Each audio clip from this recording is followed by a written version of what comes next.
Sachant que nous devons avoir un état de surface parfaitement lisse sur notre pièce, il faut éviter les marques d'impression au maximum.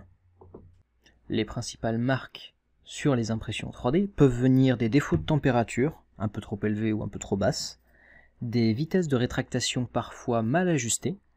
Par exemple, le PETG est un filament qui a l'habitude de faire des fils, donc il faut vérifier la vitesse de rétractation en fonction des données du constructeur, du fabricant du filament, pour voir si celles-ci sont bien respectées. Dans Simplify, les profils qui sont préinstallés sont généralement assez bien faits.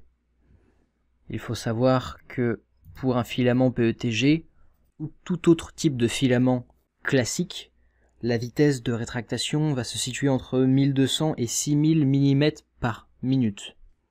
Ici, la vitesse de rétractation est de 1500 mm par minute.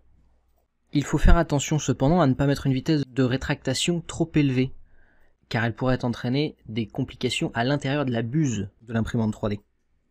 Une autre étape aussi importante pour éviter les marques à l'impression, ce sont les supports. Sachant que l'état de surface qui nous intéresse est celui de l'intérieur, comment faire pour éviter que les supports altèrent cet état de surface? On pourrait modifier les paramètres de support, mais ceci serait un peu compliqué pour très peu de résultats. La solution la plus simple serait de ne pas mettre de support à cet endroit-là, mais pour que notre pièce tienne, il suffirait de la retourner complètement.